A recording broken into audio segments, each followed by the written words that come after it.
Hey everyone, welcome back to the Ceres podcast. In today's episode, Mark is joined by two friends of ours, Lesley Graves and Des Anastasiou from Burton Road Chippy in Lincoln. This is Des's first time on the show, but Lesley has been on the podcast. I think it was episode 82.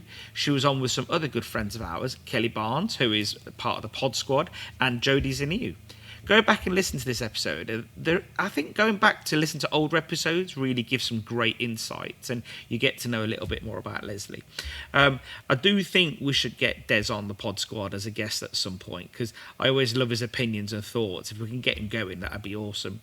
But no one knows that I said that, do they? Lesley and Des have been great supporters of Ceres since the early days, and I'm always grateful for their support and honesty. I will say, as a fan of a good British cup of tea, I've never seen anyone drink tea like Des. He does love a good brew. And if I remember correctly, he had one of those Sports Direct mugs. And if you know anything about them, they can cause tsunamis. If they topple over, the tea just goes everywhere. Many times I've just been in the shop chatting to Des while he's peeling spuds, and he's usually telling me off or ranting, or just we're having a good laugh, and then Lesley comes and tells us both off. I've wanted to get these guys together on the podcast for a long while. I'm just annoyed that Mark got there before me. But so well done. I've really enjoyed this episode, actually. Over the years, they've entered loads of awards, and Lesley's been a regional director of the National Federation of Fish Friers for a while. They genuinely support the industry endlessly. Today's episode is sponsored by Ceres Curry Sauce, crafted with real herbs and spices sourced from around the world. No flavours and essences. This curry sauce is the real deal. The curry sauce is designed for today's sophisticated customers. They don't want to pay top dollar for a mediocre product no more. That's just not happening. They want a great product that they know it tastes amazing, and they want to keep coming back for it. And the great thing about our curry sauce is that it delivers a perfect harmony of sweetness and spice because it's perfectly balanced. We are committed to exceptional quality at Ceres, using only the finest ingredients. Our curry sauce is naturally gluten-free, free from artificial colours, free from preservatives and any other nasty additives, ensuring you get the true essence of a great curry sauce. And a little goes a really long way with our concentrated formula. Just a 5 kilo box will produce a whopping 41 kilograms of sauce, equating to approximately 410 100-gram servings, providing you don't spill any, and if you do, don't blame me.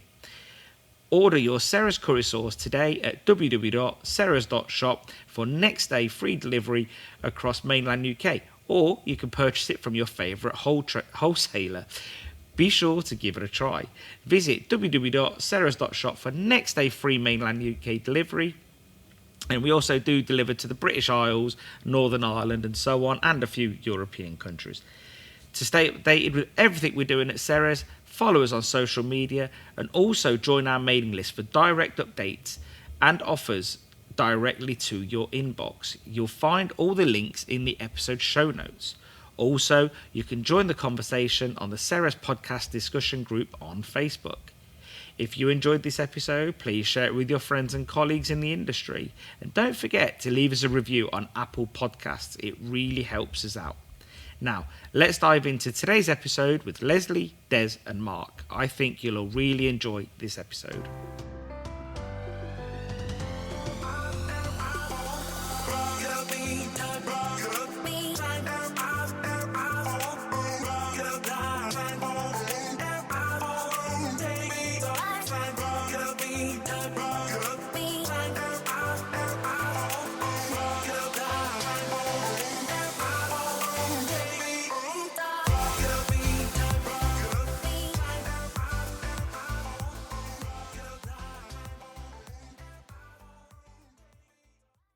Des and Les, it's really great to have you here. I'm so pleased that you agreed to do this. It's a real treat for me. You've been on my radar certainly for at least 10 years. I remember coming to your shop at Burton Road in May 2015 for the day. We spent the day on the range together, Des and think I gave you a scrap box at the end of it, You do. which was because you were busy, really, really busy then, and the scrap box that KFE gave you was rubbish, and I had a really big, deep one that I wasn't using. So that I think that was the first time we met, but That's when Des decided he liked you, I think. because I gave him something for free. Problem. Yeah. Well, it's really lovely that we're actually getting to have this chat because as with most things, you tend to move around the room and you see people and you wave and you say hello, and I've never really had the opportunity to sit down and get your story. So I want to start at the beginning if I can. If you could both just tell me a little bit about how you came into the world and your childhood, what it was like for you, and how you got your education, and then fast forward to where you met and got into fish and chips, and it's totally uninterrupted. I won't ask any questions. And Lesley, you can go first. Oh, thank you for that. I just had a regular, relatively poor sort of upbringing, I suppose, really. I worked in a fish and chip shop when I was really young, one of them being Des's at the time, which is how I actually got to know him because he had a shop that was quite close to where my mum lived. So where were you born? Sorry, I said I wouldn't interrupt, but I need to get a bit more out of you than that. What bit do you mean? Well, where I was born in Lincoln. I've always lived. So in you're Lincoln. A yellow belly. You're from Lincoln. I am an absolute yellow belly. Okay. I could prove it, but we don't need to see that. Okay. Just went through school in Lincoln, secondary school, all very mediocre, very plain, very the same. And my first job from leaving school after having worked in fish and chip shops like part-time weekends and things like that was I worked with the co-op doing window dressing, silk screen printing, and quite creative stuff really. My favourite bit was always getting involved in making Santa's grotto that used to be in the basement in the co-op, and I used to love that, and window dressing, and then after that I was, how old was I? Probably about 25. Then went to work in fish and chips full time. Really. Okay. Were you a naughty elf? Did you do that as well? I was absolutely a naughty elf. I aim to be a naughty elf till the day I die. I can vouch for that. Des, where you're Cypriot, Greek Cypriot. Yes. Where were you born? I was born obviously in Cyprus, in a small village not far from Limassol. Okay. I was born in 1959. Yeah. I went to school in the village school, the primary school. I left at the age of 12. I went to higher education for 2 years. Okay. But I have to say, growing up in the village, I never thought life would bring me to the UK and end up in Lincoln in a fish and chip shop. I thought, this is where I was born, this is where I'm going to die. Yeah. And the other thing I would like to say is I was born in a period where we had no electricity in the village. So I lived very... modestly. Yes. It was a hard upbringing, but a happy upbringing. We didn't have a lot, and I mean we didn't have a lot, but we was happy because everybody back then was in the same boat. So we never felt, oh, why has he got more than I have, or as a kid, you know what I mean? It was all the same. Then at the age of 15, it was January 74, I came over to the UK. And unfortunately, I had to go back to school because I was under the age of 16. Okay. And the law stated that I had to go back to school. So Was it the problems in Cyprus, the invasion that brought you over, or was just that was yeah, just the time? I would say it was. Although my dad moved over to the UK a few years before us, before the rest of the Yeah. family. But the plan was for him to work here for a few years and then come back to Cyprus. But then the invasion happened, the Turkish invasion of Cyprus, and at that point everything just stopped. Of So course. my dad said, right, you come over here. And in a way I was lucky because I was under the age of 16. So I was dependent on my parents, so he was allowed to bring me over, where two of my brothers, because I was older than 16, they wasn't allowed to come. Had to stay in the Yes. army. So, yeah, it was partly the problems that brought me here.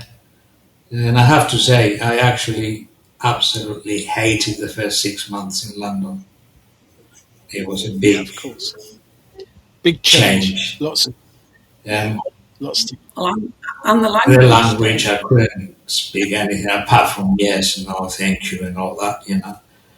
And just so you get the picture of how much I missed the village, my friends, you know, I used to go to phone boxes because we didn't have a phone in the house in London at that point. So I used to go to the local phone box and ring the village number because there was only one phone in the village square. And I knew one of my friends would answer it because that's what we used to do. We used to answer the village number and go and get whoever was wanted on the phone. So I used to ring them up and just have a chat because I was missing them. Yeah, yeah. Of course. It sounds very similar to my father's story in many ways. And although I don't consider you two to be a different generation to me in many ways, because my mum is English and my dad's Greek, I feel as though I know you both. I feel as though I have an automatic connection to you both because my father came over in similar circumstances, and so you two you met and fell in love in the fish and chip shop. Des, you went into fish and chips before Lesley, or you just it was the same time, but you weren't in the same shop at the same time. That came later. That's right. Des was married previously. Yeah. I was in the fish and chip industry back then. Unfortunately, my marriage failed, and then me and Lesley got together, and we opened our first shop together. I think it was 1996. 1996, and that wasn't called Burton Road. That wasn't in Burton Road. No, that was called the Regal on the High Street. Okay. I'll tell you a quick story about that because obviously finances was very, very low at the time. And the actual shop, the Regal, the actual property belonged to a friend of mine. Yeah. And I said to him, what are you going to do with this shop? Because he had it as a pizza place, but he shut it down. He said, you can have it. Do what you like with it. I said, oh, that's very nice of you, George. So then we needed equipment. So altogether, between me and Lesley, we had £3,000 to open a shop, to do a shop. Yeah. That's a tight budget. Yes. Just a tad. And I'll never forget this, Mark. So we started looking around, and I noticed one of the chippies in Lincoln at the time, he closed down. It was shut. And I found out who the owner was, and I got in touch with him. He was a really, really nice gentleman called Roy. And he said, I'll come and see you. Where do you live? So he came round. Me and Lesley was together. He sat there. We had a chat. And I said to him, look, Roy, we've got £3,000 and we need whatever we can get, from a range to a rambler to a chip, you name it. He said, I just met you. I hardly know you, but I can trust you. I'm going to give you the key. Go into the shop and whatever you need, take it. I was like, wow.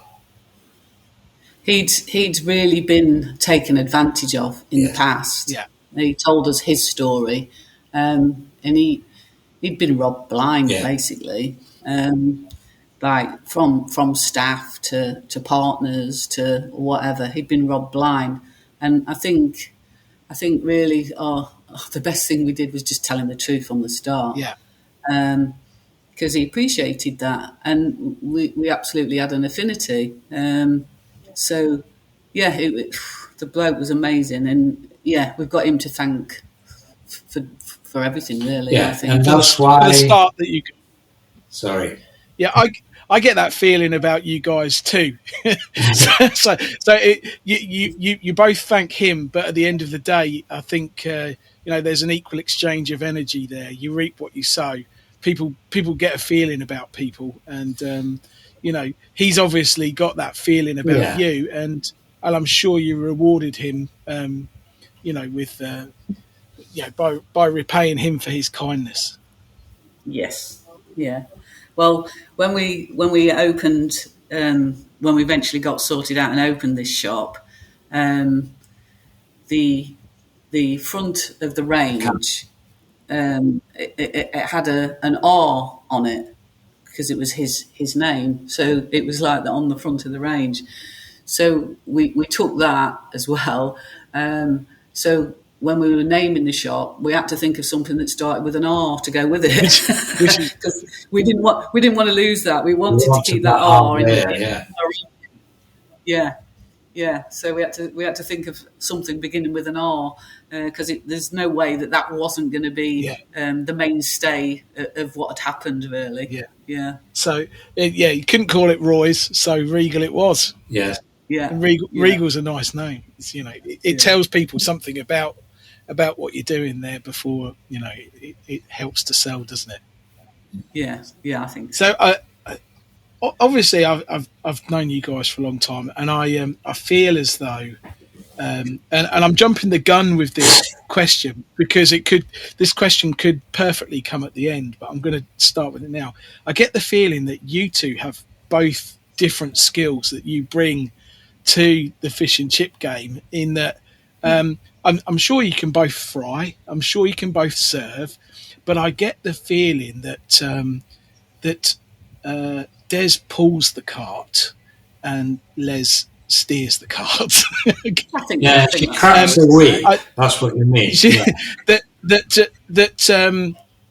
That you both have different skills that you bring to it. So I just plant that for now, and maybe you can answer it later on. But you are a strong team, and was that evident from the beginning that Des, you were going to be sort of more back of house prep, frying, and Lesley, you were going to handle other elements of the business, like maybe the business side or the marketing side, because that's how it's ended up, hasn't it?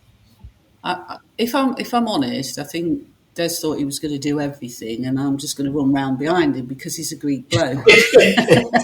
I think that's fair. I think you can get away with saying that because that's quite typical, isn't it?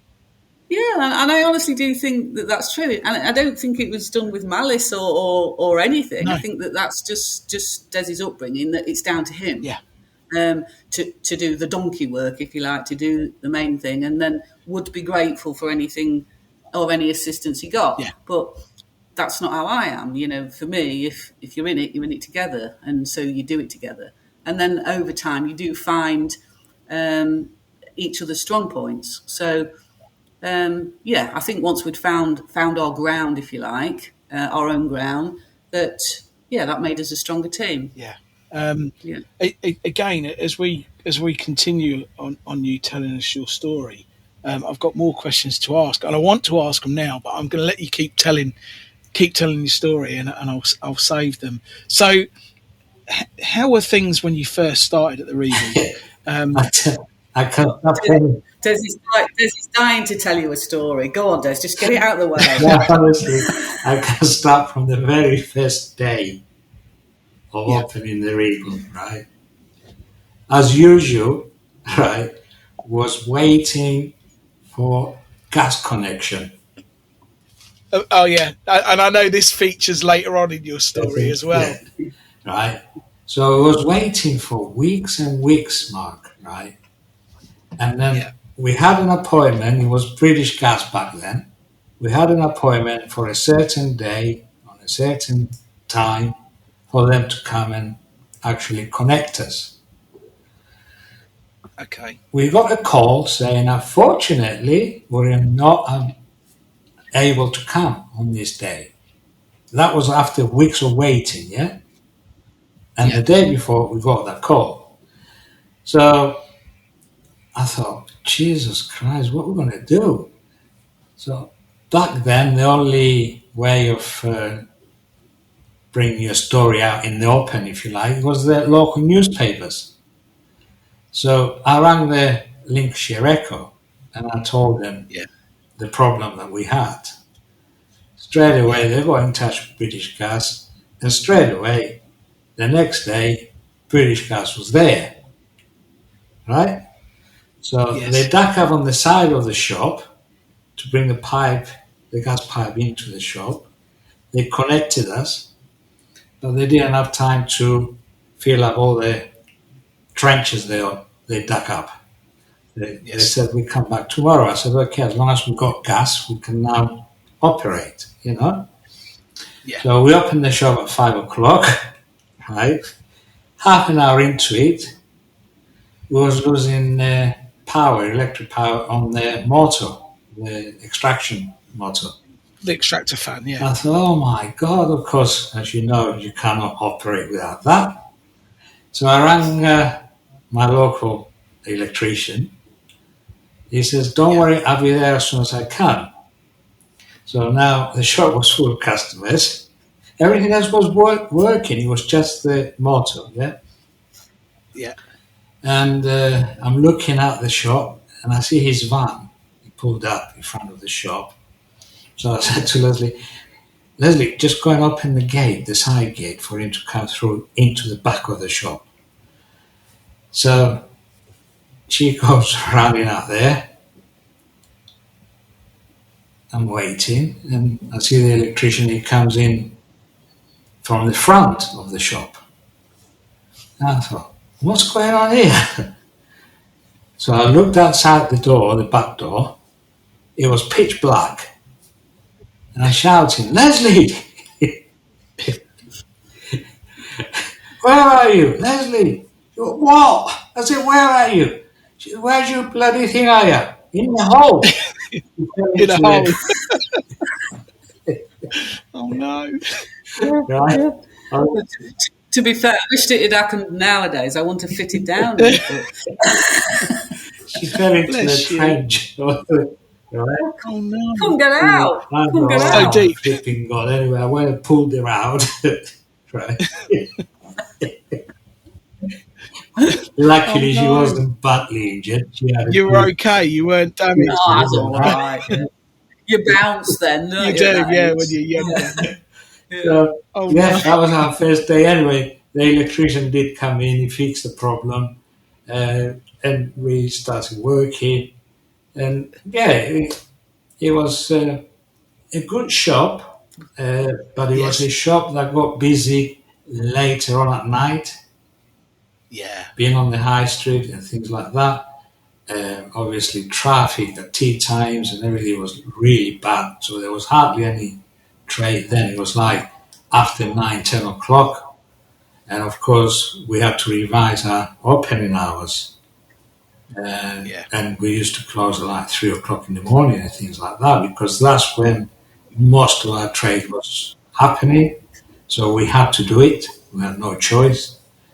We did it for a year, something like that. Yeah. Yeah. I think the UK went 24-hour for a while, didn't it? And it was It did. It got all 24-hour yeah. petrol stations, supermarket. They've all clawed it back now.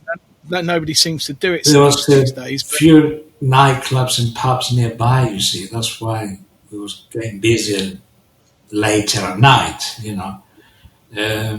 But like I said, I think we maybe just over a year, because then that's when Lesley fell pregnant with Tash, and it got really, really hard for me because Because he realised how much I did. Yeah, it's a bit of a shock, that, isn't it? And he couldn't cope without me, you know. So yeah, that was the start of that. Yeah, but it did as well. It got us going. Yes, it got us started. And the other thing I have to say again, I mentioned the finances earlier on, Mark. We actually had to borrow £200 from Lesley's mum to go and do some shopping from Booker's. yeah, we was literally down to the last two pence, weren't we? To be able to open the shop.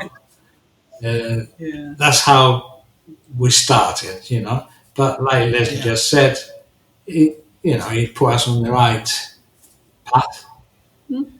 You know, it's warming to hear when we see how far you've come and what you've achieved in your fish and chip career.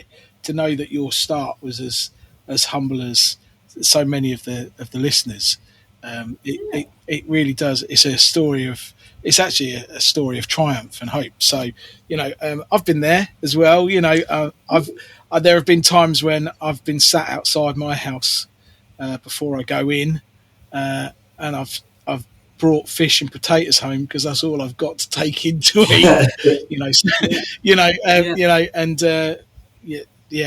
For me, my struggles were in the middle of my career, not at the beginning, because my parents gave me a good start.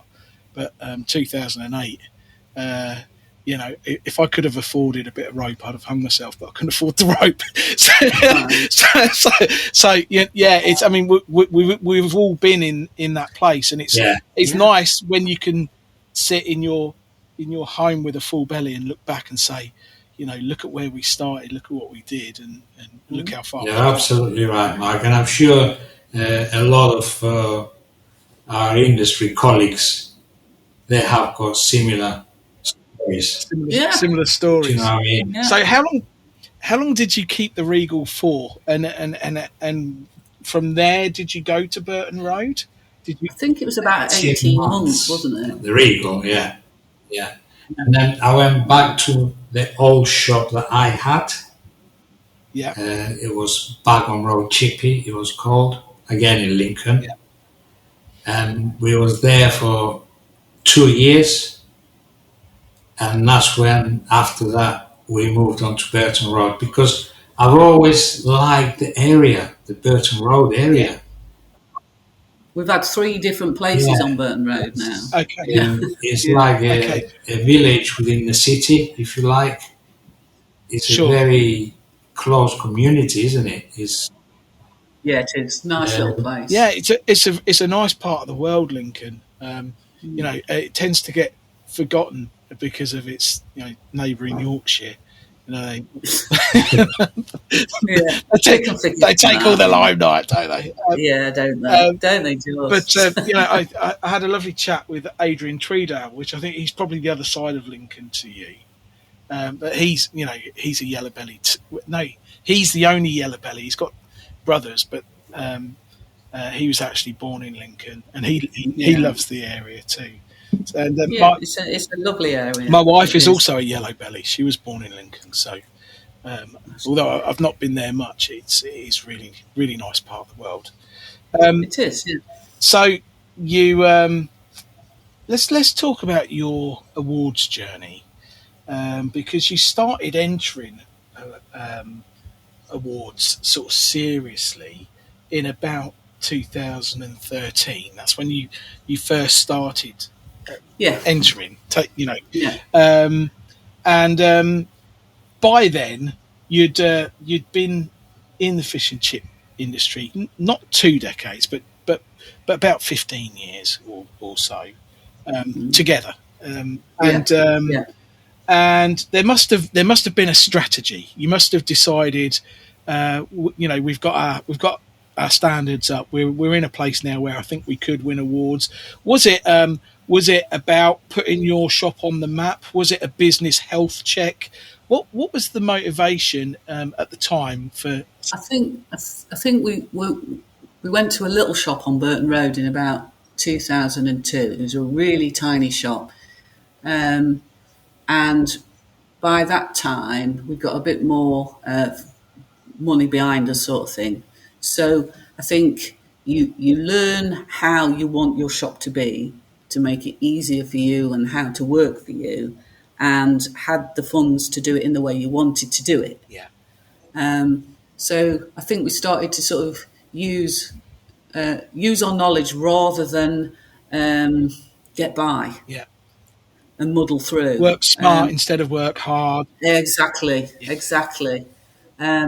So that was really the start of it for us. But the shop was, at the time, it was really, really busy, and it was so small. We outgrew the shop, didn't we? Yeah, you maxed it out. Yeah. So that's when we started looking at bigger premises, and Des always wanted to have a fish and chip restaurant as well. So I think we got to the point of, let's just go for it. We're not getting any younger. We're all right. We've done all right. So let's just give it a go, and winner takes it all, sort of thing. Really, it was a case of one of those moments. Ambition rather than greed, and just see how far you could go. Yeah, it was. I've always had this dream about owning a restaurant. I don't know where that came from, but stupid man. Plus, I always think fish and chips is at its best when it's eaten straight away. From pan to plate is it's the best way to get fish. So we started looking around, and this pub near us is shut down. We actually went to see if we can get the freehold.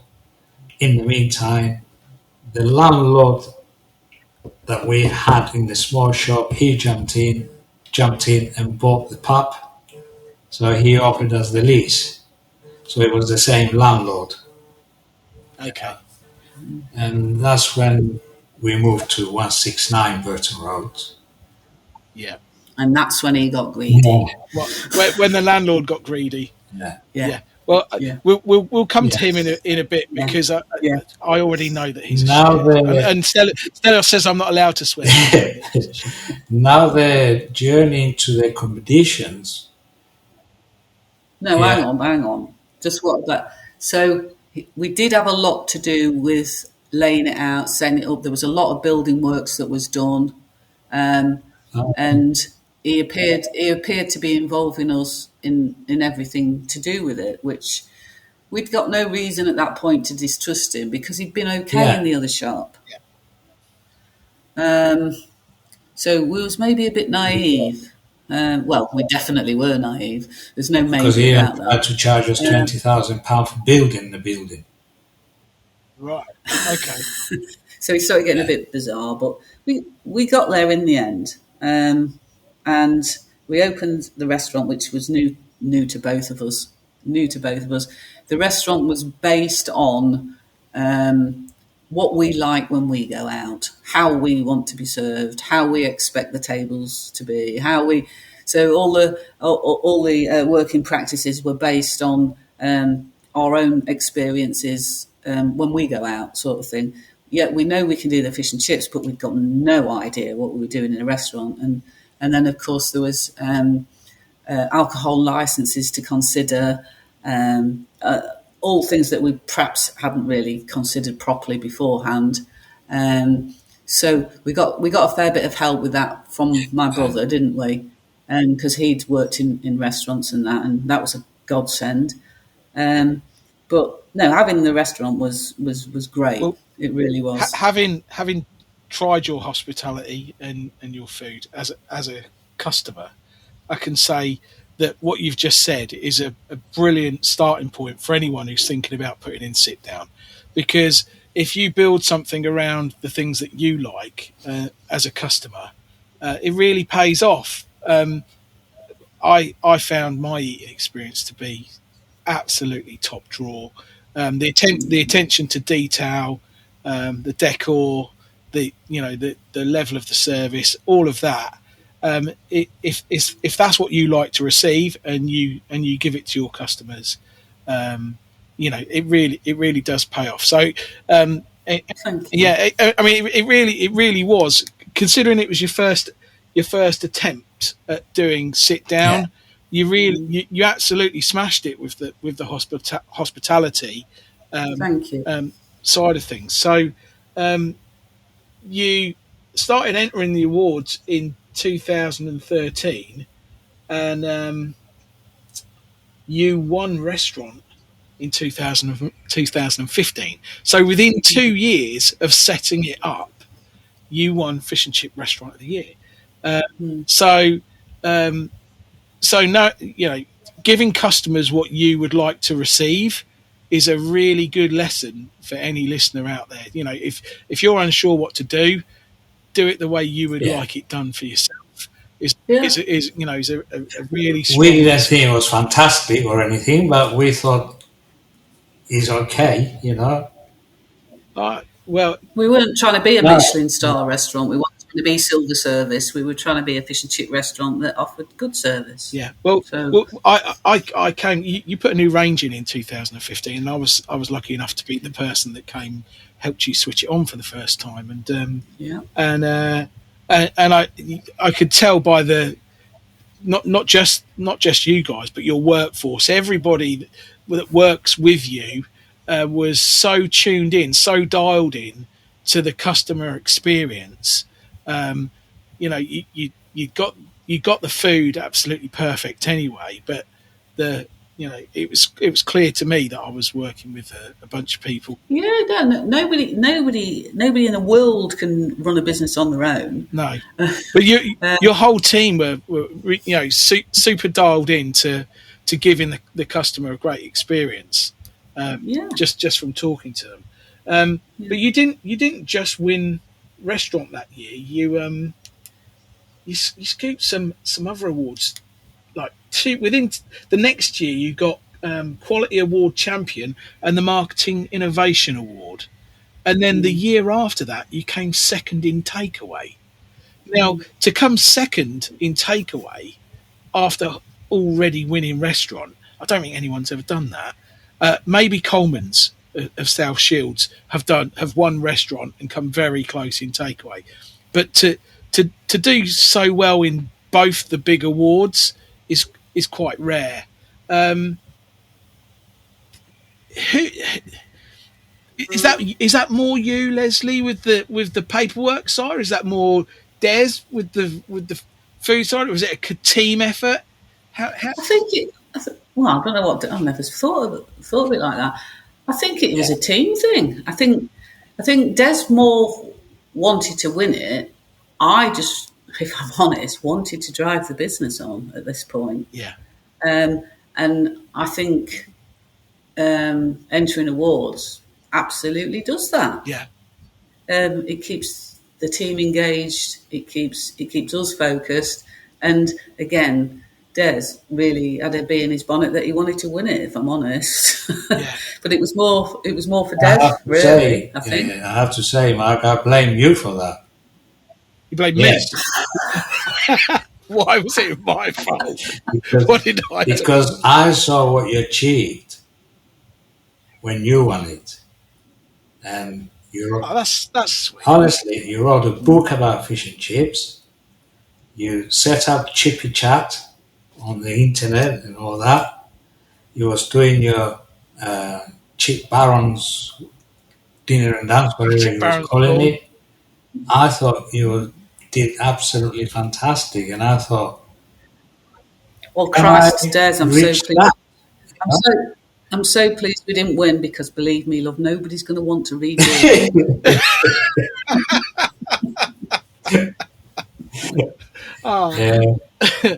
Well, that's very kind of you to say. But Yeah, no, it's true. well, look, you did amazing things in such a short amount of time. But what makes it even more incredible is that as a family, you were going through a really, really tough personal health challenge, weren't you?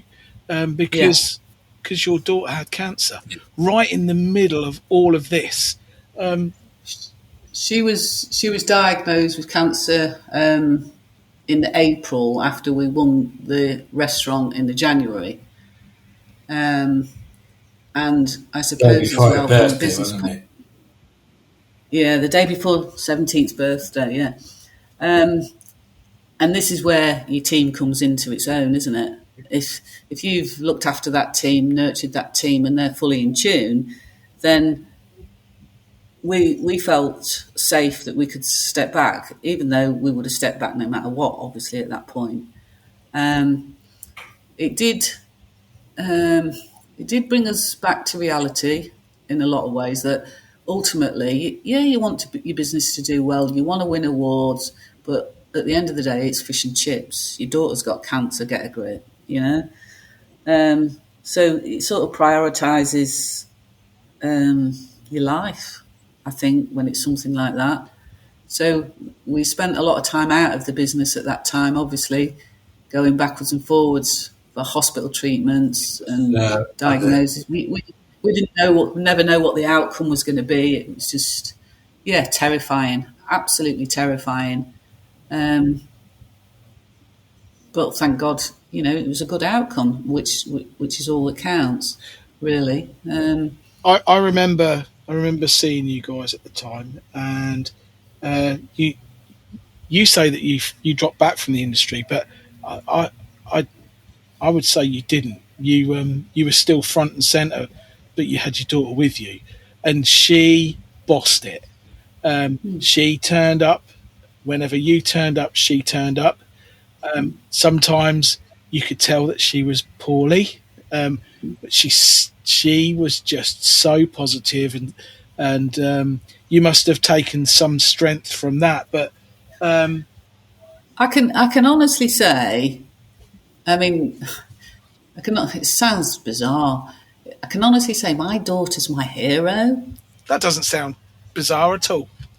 I mean, normally your kids annoy you, the little gets, but no, she does at times. But there was only one. I remember when she was having treatment, and she was in a lot of pain at times. And there was only one day we was trying to get him in the car. We used to drive from Lincoln to Nottingham, and she said, "I can't do it. I can't do it." She said. I said, "Oh, what we're going to do then?" Well, because it was always, we've got cancer and we're going. I said, "Oh, so what are we going to do then? Sit here and die?" And then she said, "I'm sorry, Mum. Of course I'm going," and got in the car. And that was the only time she had a wobble. She had the right time with the treatment, didn't she? Really.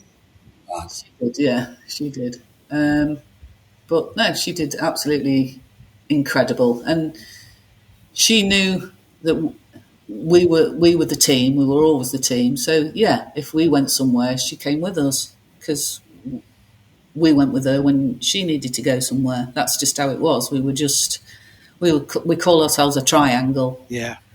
Yeah. So you stayed strong for her, and she took her strength from you. Yeah. Yeah, I think that's fair. I mean, there must have been moments when you felt like giving up, but that was never an option for you. And like I said, you were always there, and how your team pulled together and got you through it is testament again to the type of people you are, because you obviously instill it into them, but they want to succeed for you. It's not just about them doing it for a wage. They want you to prevail. that they must feel as though they're part of a big. Yeah, it's their achievement as much as ours. To be honest with as far as the team is concerned, Mark, I always, like Lesley said earlier about setting up the restaurant, we thought, how do we like when we go out? How do we like it? How do we like the atmosphere? How do we like the service? This, that, and the other, yeah? Yeah. Now, when it comes to a team, it's basically the same principle. I always think, because I worked for others in the past, and I always think I have to treat my teammates the same way that I wanted to be treated when I was working for others. So there's no magic formula there. It's not like we was paying them hundreds of pounds an hour or anything like that. It was a genuine, good relationship between us. An equal exchange of energy. You know what I mean? Yeah. And to me, that counts for a lot more. It really, really does. Yeah. Just to give you you treat them good, they treat you good. Exactly. That's it. Obviously, you guys, you're on the coalface and you put the work and the effort in, and they see that as well. So it's not like we're working. We're like bosses upstairs as such, and we're not getting our hands dirty. We're in there, both of us.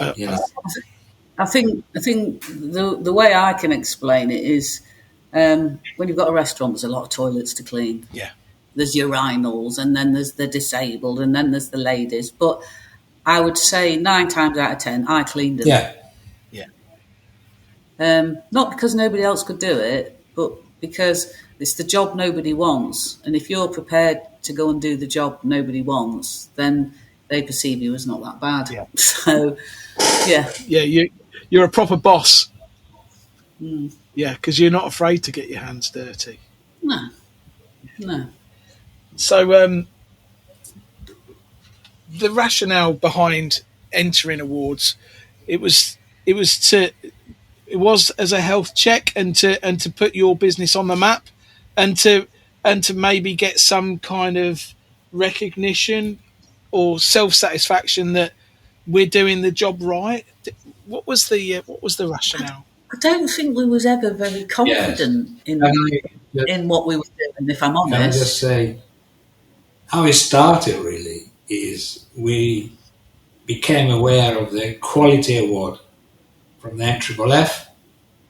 Yeah. And after we set the restaurant up, the takeaway, we opened, we started operating, we did think we need somebody to come and have a look, somebody from outside to see where are we at, are we doing a decent job, what's going, So we went for the quality award, and it was a gentleman called Nick Hire. He came to do it, and he did it, and we sat down, we had a cup of tea together at the end. And was it Jim Hyam? Jim Hyam. Yeah. And he said, why don't you enter the awards? And we were like, well, are we good enough? Well, he said, you've got a good setup. Just enter it. It doesn't matter. And it was him that sort of put the thing into... Planted the seed. Yeah, do you know what I mean?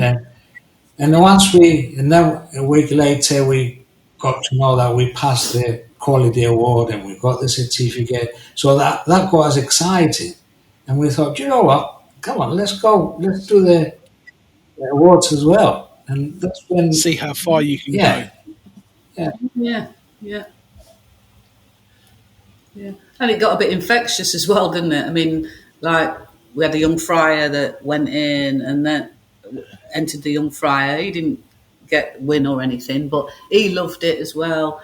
And then they used to take it in turns each year, 2 years it was then for the quality award, that one of the staff would then do the quality accreditation. We'd have nothing to do with it. They'd go through it all and they'd do it, and then, oh yeah, I've got it this time. A challenge for everybody, isn't it?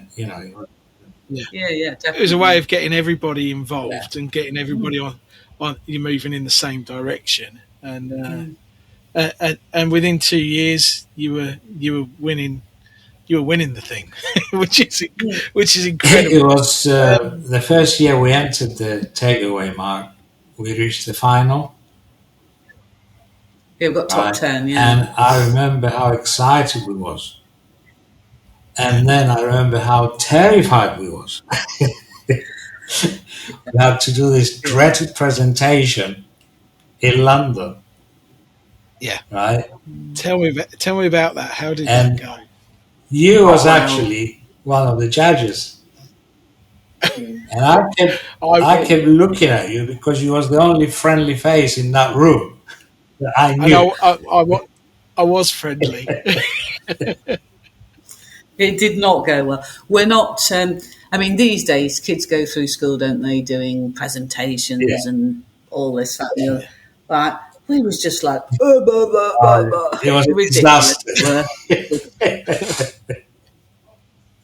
Obviously, Des was worse, but but yeah, that was a bit of a learning curve, wasn't it? So, winning restaurant was good for business.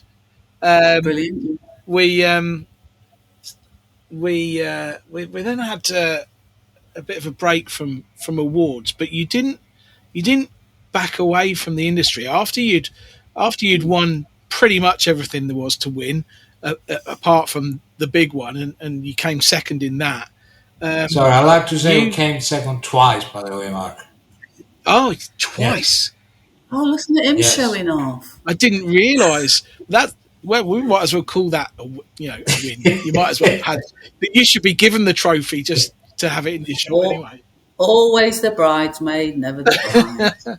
But you won restaurant as well. Yeah, so second in the takeaway twice. Yeah, I didn't know that. I apologise. I did my research, but I missed that. Clearly poorly. Yes.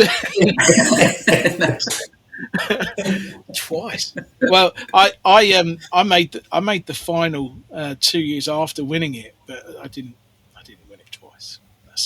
So you're better than me. Not quite. No, because we didn't. So winning restaurant must have been a really satisfying thing for you to bring that back to Lincoln. I've seen during my research, I looked at some of your PR that you did with local media in Lincoln, and I also looked at what you did when you won the marketing award as well. And what you did with Burton Road was you made fish and chips a talking point in your community by marrying it to initiatives that were actually happening in Lincoln. Yes. And made it relatable to fish and chips, which is a really smart way to get people talking about fish and chips, is make it relatable to something happening in your community. And I think the reason why I enjoy doing podcasts with people like you is people take so much from them, and there's always something happening in your neck of the woods that you can make relatable to fish and chips, or you can certainly get your community involved, and you did that so well. What I loved, one that came from a bit left field, was there was they started a tour bus, open top bus tour sort of thing around Lincoln, and we go from the cathedral and this, that, and the other, and all of a sudden people started waving to us into the takeaway and that off this bus, and I'm like, what's this all about? And then I think I took Tash on the open top tour, and so you can hear what's going on, and then they actually encourage people and tell them that we'd won the restaurant in the National Fish and Chip Awards, give Burton Road Chippy away on this tour bus. I thought, yes. That's brilliant. I absolutely loved that. Yeah. Yeah, that's super cool. Yeah. That's just driving people in, showing them where to go for their fish and chips. Really clever. Yeah. Really, really clever. Since your time away from winning awards, Lesley, you've not gone away from the industry. You've played such an active role for the NFFF now, and you. I've been on the receiving end of your audits. You do a lot of work for the quality accreditation, and you do a lot of work behind the scenes for the awards. Now they've taken them over from Seafish, and I'm sure you wear other hats at the NFFF as well. Can you tell us a little bit how you got into that, and what you get out of it? Because your knowledge that you bring to it, I'm sure you learn stuff as well. What was the motivation behind that? Was it you felt as though you had a debt to pay back for your success, or was it just a genuine? I wouldn't say it was a debt to pay back. I think it's about decency, really, that you've taken, so give. And sometimes you see people struggling, like people have seen me struggling and helped me. Yeah. I also see people struggling, and I want to help them. It doesn't cost you anything in life to offer a bit of advice, assuming somebody wants it, obviously. And sometimes people just need somebody to listen to. Yeah, I get that, but you do so much. I've done work for other chip shops, not my own, and I've put them.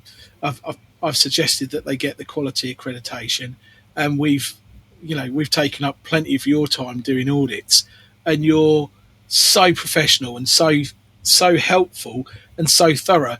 You want people to pass, but it's not a given.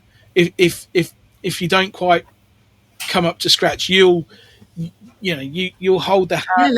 Let's lift it. Let's get it up to scratch. And I've seen that firsthand. And every single one of those takes hours of your time, and you don't get paid for that.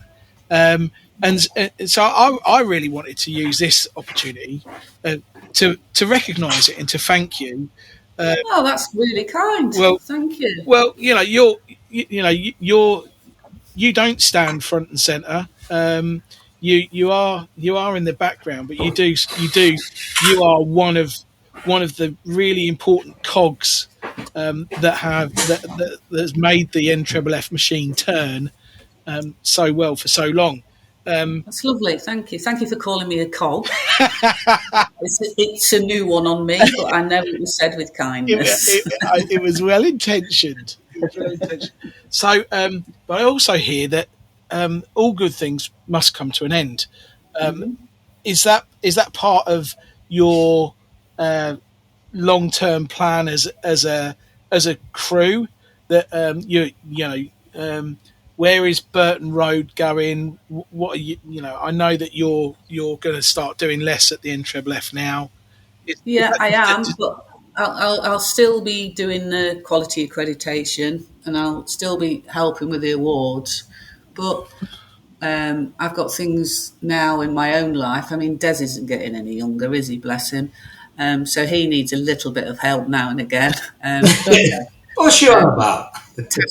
Tash is now buying a house. I want to go and help her get that all set up and sorted. We're getting to a time of life where we're probably going to look at downsizing our house as well. These things obviously all take up a lot of time. Plus, sometimes new blood's required, isn't it? Yeah. I mean, I'm not ready to hang up my pinny or anything, but I am getting older. Yeah.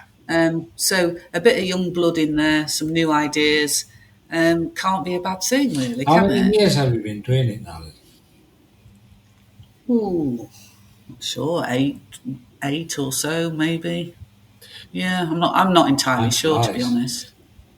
It does. Yeah. So when you're not fish and chipping, what do you both like to do? I know, Des, you like to fall asleep on trains. Oh, it's Excellent at that. I'm trying to get away from that. Okay. What do you both like to do, either together or when you've got your own time? We're all football obsessed, if I'm honest. Okay. Me and Tasha, Lincoln City season ticket holders. Des can't come because he needs to work. No, he comes when he can.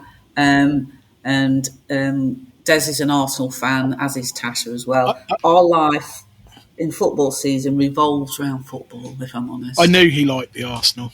I did know that. And we like to go to Cyprus for our annual holiday. Yes. Do you get to go? Yes. Do you go in the quiet season, or do you go when it's nice and scorchio? We go when the kids are they're still at school, if you know what I mean. Yeah. Because it's a bit quieter. We recently got a grandson in Cyprus. He's 4 years old now, so we've got to spend a bit.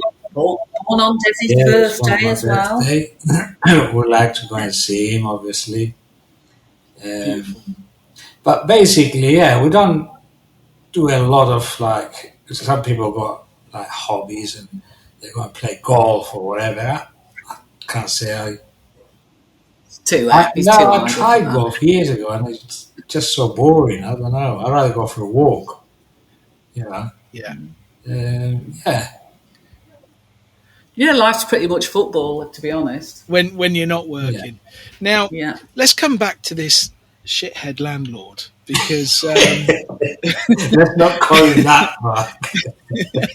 Well, look, I know the story. I know the story. So your second address was 169 Burton Road. That's right. COVID came along. And that closed your restaurant, didn't it? It meant that you were only really for safe distancing and to keep people safe and all the restrictions. You were only able to operate a takeaway.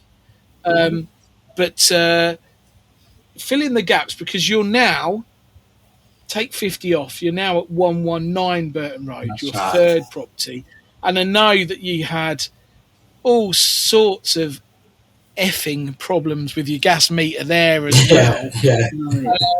Again. What?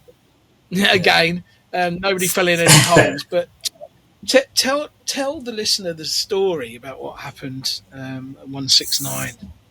So, obviously, COVID had arrived, but equally so had our renewal for the lease. The lease was coming to the end, wasn't it? It was a 9-year lease. Yeah. Yes. So we were concerned, obviously concerned. Nobody had a crystal ball what was going to happen. But our landlord thought it might be a really good idea to increase significantly the rent. Well, we started negotiating with him before COVID hit, fairness. Yeah. And he was demanding, I think it was £6,000 more than what we was paying at the time. And we was like, come on. Because you'd been successful. I do believe that was the main motivation behind it. And we was like, come on, Clinton, we've been with you now he was our landlord for 15 years then, wasn't it? 16, somewhere like that. You'd put his kids through school. We never missed a payment. We never caused you any problems. Come on, be reasonable. We was trying to. And then rather than just argue with him without any basis, I got a local surveyor. I got him in. And in order to get the true rental value, if you like. Yeah. And there was like, wow, you're already paying over the odds, and if he goes and puts this on top, it's just crazy. So I was saying to him, it's not just us refusing to pay you, it's what the business can afford, is what the going rate is, the local rate, if you like, you know. And we was going through all that, and then COVID came, and we thought, oh, it's going to be a bit more reasonable now, you know, with everything shutting down and all this. And you hear stories of people saying, oh, my landlord didn't take any rent for 2 months or this, that, and that. Oh, no, not him. He wanted more, you know?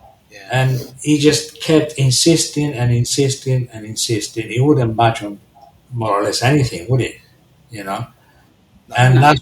But when what really did it for me was he was taking the mickey out of Des's accent to him, talking back to him, putting on a stupid accent, being, in my opinion, racist. Yeah, it's disrespectful as well, Yeah. isn't it? Yeah, so it was at that point I said, I don't care what he says, he could give us it, that's it, we're done, we're off.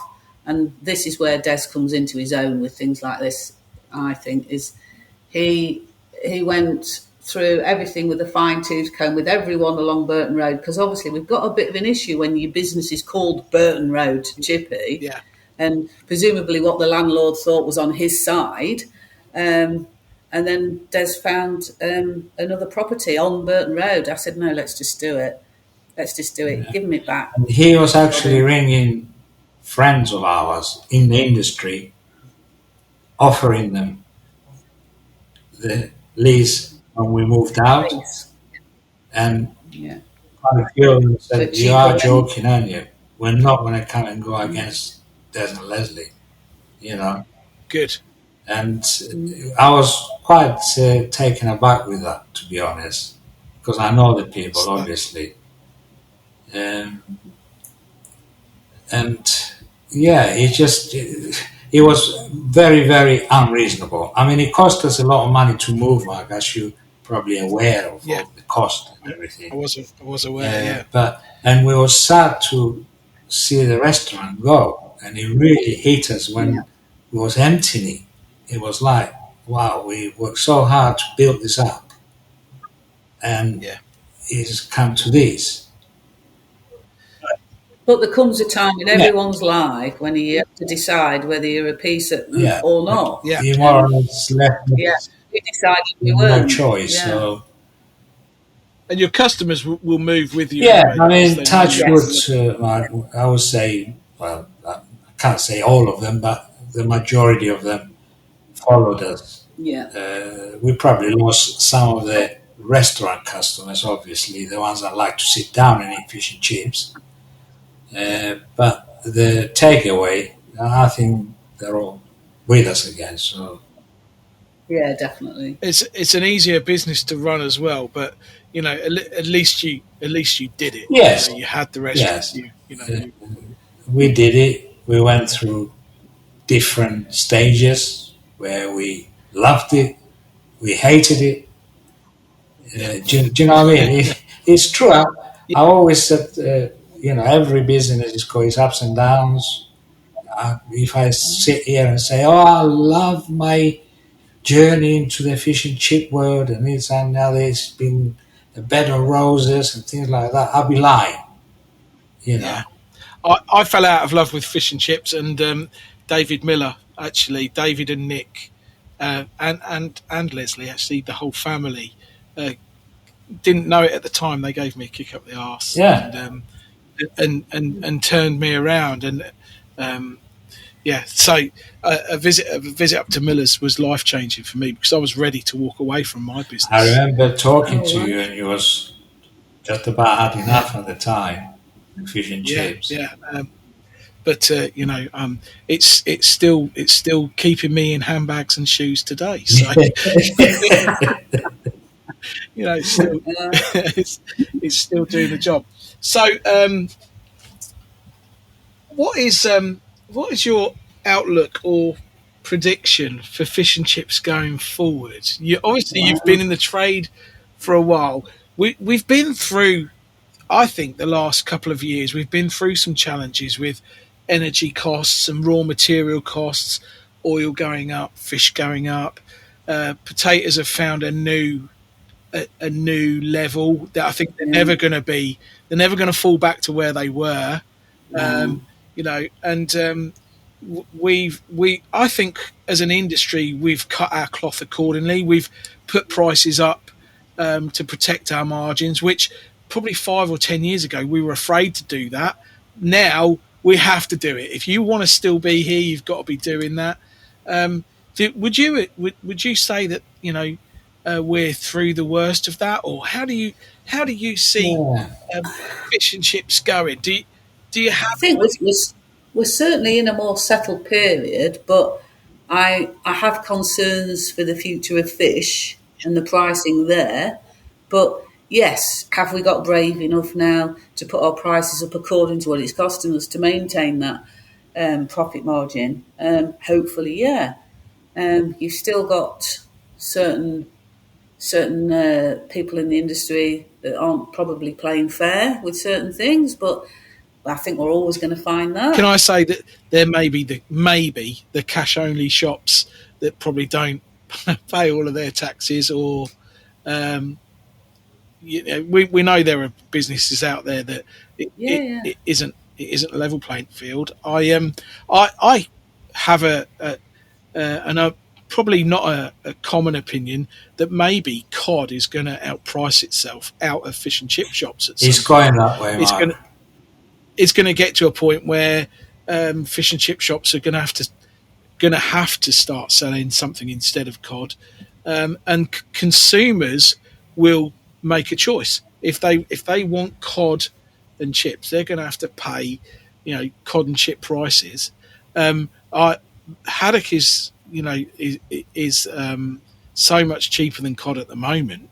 I've actively promoted haddock to try and get my customers to migrate from cod to haddock, and it seems to be working really well, because if you can get haddock and chips for less than a tenner, and cod and chips is over a tenner, you know, your wallet tells you what you want to do, doesn't it? Exactly, and let's face it, nothing wrong with a bit of haddock and chips, is there? You know, it's a beautiful. Well, we're lucky because that's the preferred in our shop. You know, that by far outsells the cod in our shop anyway.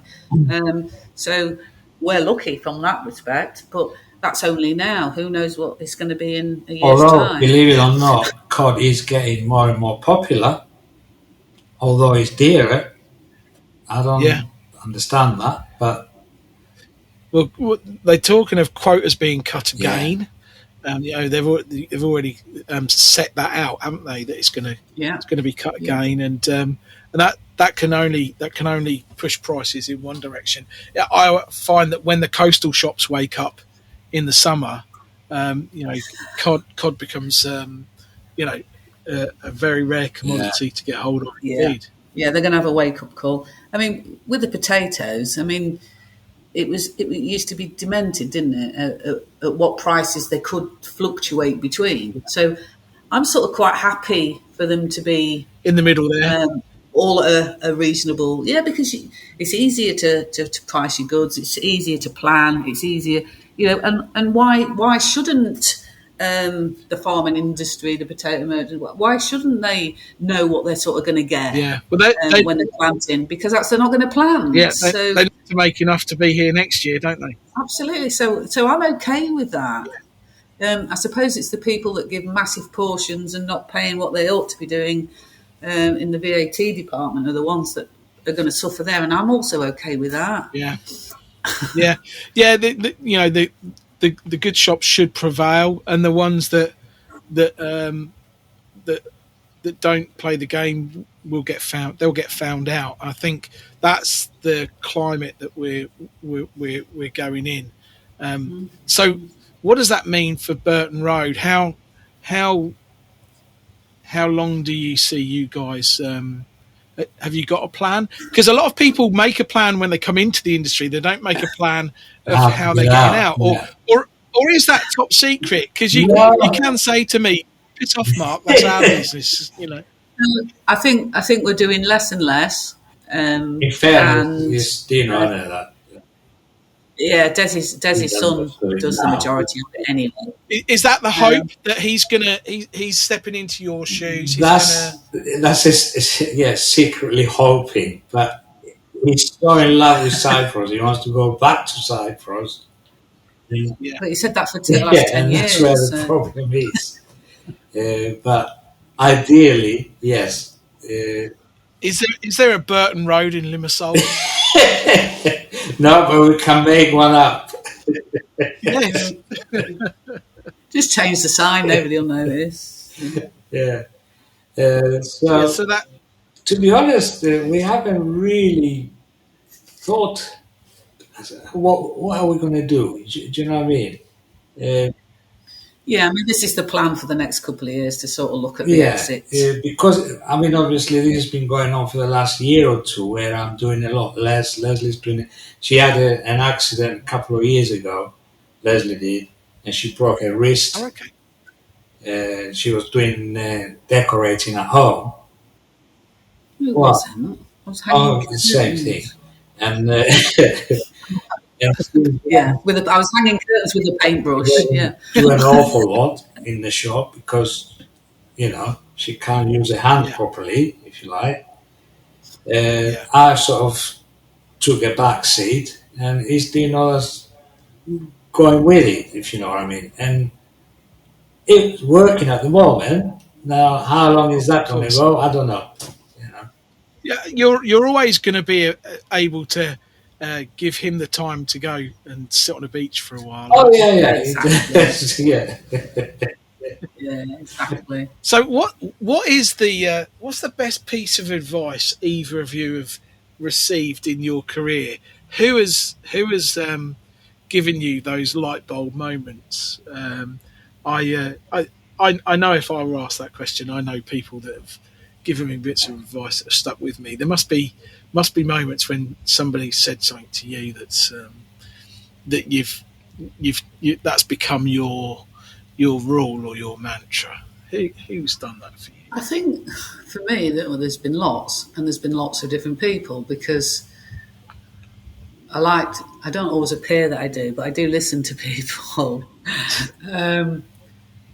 But what I tend to do is I listen to the bits from people that I like and respect and then make my own version. Does that make any sense? Yeah. Because, of course, each piece of individual advice is totally relevant, but then as you get older, you sort of tend to put them all together and then you put your own spin on it, because I always think, for me, it's so important to me in life to be fair and to be straight as a die and say it as it is and all the rest of it. So that doesn't necessarily come across in one piece of advice you've had from someone. Yeah. So it sort of mix it up. But yeah, there's a lot of piece of advice, but it's about not listening to everyone and only listening to the people that you've got respect for. I think is the real thing about that. Because, some people talk for the sake of talking, and you think, why have I even listened to you? No, I get that. I get that. That's normally me talking at that point. I mean, we can all, especially doing something this length, you tend to waffle on a bit about things. But, there isn't one standout thing. There's several things from several different people that will amalgamate together to be a path that I will take, I think is what I'd say. Yeah, okay, that's fair enough. Des, you're a very philosophical person, I'm sure. He's gone to sleep. I'm not on the train. No, he's not on the train. He's still in the room. Somebody must have said something to you one day, and you thought, outside of the industry, it was my dad. Yeah, he always, not knowing I'm going to end up in the fish and chip industry or anything like that, he always said, be who you are. Don't change who you are. And you are who you are. If you try and change it, you're fighting and in the battle. You're going against your character. So stay true to your character. That was my dad. And he always said that. And I tend to follow that in my life. Now, within the industry, there's two people that I respect a lot. Just two. There's lots of people that I made friends with, and you know, but two of them I'll never forget. The two legends really is Fred Capel and Richard Ord, Senior, and we was at one of the Fish and Chip Awards evening dues, and they was sat down, and I went over to speak to them, and the words they said to me, I walked away and I had tears in my eyes. Advice, if you call it advice, if you call it encouragement, if you can call it whatever, but they was both so nice. It was. They are both like I so said, nice. I walked away without them knowing. I had tears in my eyes, and but the main thing is, I feel like I'm the same as I was 50 years ago, and I think that comes from my dad. I think you are the same as you was 50 years ago, but you really don't look it. No, apart from appearance. Just thought I'd give you. You said you like to be real, so you know. Stop wondering whether you're good enough.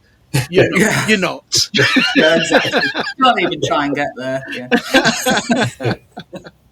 I'm going to share one. It's not the only one, but it's one that springs to mind right now because it did make a big difference to me, and that was Robert Fury from Florigo. I had a cinema. I bought a cinema. I paid a lot. Actually, do I paid a lot of money for it. Cinema. I bought a cinema. Yeah, it was a great. I ended up selling it to Wetherspoons. Was you showing porn films in there? What was you doing in the cinema? It was a cinema and a bingo hall, and when I bought it, all of the licenses that came with it evaporated. When you buy a pub, you can just transfer a license. Right. When you buy a place that's got a gambling license, you lose all the licenses and you have to reapply. And I didn't know that. I was just naive. And when I reapplied, I didn't get them. Wow. So I was left with this massive building. I was hemorrhaging loads of money, and Robert Fury said to me, if you've got a hole in your pocket, sew it up. Because I kept putting money into this pocket and the money was just falling out the bottom of my trousers. And he said to me one day, if you've got a hole in your pocket, sew it up. Don't keep putting money into this hole. And that's always stuck with me. And that one piece of advice probably saved me from, at the time I had 6 chip shops, I had 2 pubs and I had a cinema. And the cinema was hemorrhaging thousands of pounds a week. Because I didn't know what I was doing. I fell in love with the building. I bought the building, and I thought that I can put the latest blockbusters on. Well, if a new film comes out, you can't put that on at the cinema that you own. You have to wait until it's been in all the other cinemas before you get your hands on it because you're just an independent. I didn't have a clue. I was ambitious and I was stupid. But that one piece of advice saved me. I ended up selling the cinema to Wetherspoons, and it's a really nice pub now, but it's not mine. But excellent advice. It was really good advice, and I don't do business with Robert, but he's always had my friendship and respect. All these years later, and I credit him for that. So there's a lot of good people in our industry. There are, aren't there? Yeah, there really are. There really are. That's one of the big pluses for me, anyway, and Lesley, about entering the awards, Mark, because you become part of the community. Yes, you do get to meet a lot of people, similar-minded people. You make friendships that last for life. Yeah. I mean, I think certainly for us, it's like, we like I said earlier, we weren't confident in what we were doing until we started to go down the road of quality accreditation and awards and stuff. And that gave us confidence. But equally so, when you start to meet people within the industry, because you're in your own little bubble, aren't you? Yeah. It's just you in your shop and your team and your fish and chips. And to become part of the fish and chip community, in the industry, then you realise you're not on your own, and anything that's shared is definitely better than when you just think it's just you. Yeah. So getting out and talking to people and reliving experiences and helping each other, it's a great thing. So powerful, isn't it? So useful. Yeah. So, going to wrap this up soon. Lesley, you're going to have the final word, as it should be. But I've asked you what advice you've been given. I want just to finish off by what advice you would give. If you were to meet somebody coming into the industry or meet somebody for the first time, this isn't restricted to just one piece of advice, but what advice, we'll start with you, Des, what advice would you give to somebody coming into the industry? Before I give my advice for a newcomer, there's something else I would like to say. Please do. That comes to mind right now. It's come to my mind right now. Is we spoke about Natasha's battle with cancer, and I remember going to one of the Chippy Chat events organized by Austin, and he presented Taj with a certificate saying remission accomplished, and the whole room stood up and clapped to Taj. That's when I fell in love with our industry, with the people. So just that. Now, advice I give to anybody that's going into any sort of business, whatever it's fish and chips or anything like that, remember who you are. Remember where you started from. Do not change. You go into business to better your life. Of course, we all need money, but there are other things more important than money. So be real. That's the advice I give. Brilliant. Lesley, you have the last Mine's one. less emotional. Training. Get training. Do training. Get the freaking door open. Yeah. But you're right with the Austin at that. Yeah. It shows real class, though. Yeah, absolutely. Absolutely. I find it difficult to deal with emotion. So it's not that I don't feel like that or don't agree with that. It's just a private thing. Yeah, absolutely. That's okay. So I think what we've all said about being naive. Look what you're getting into. Yeah. You gave a great example of buying the cinema. Yeah. I think I said earlier about when we opened a restaurant and then you're thinking, oh my God, I need an alcohol license and things like that. Do your homework. Don't just take anybody's advice. Naivety costs money. Yeah, it does.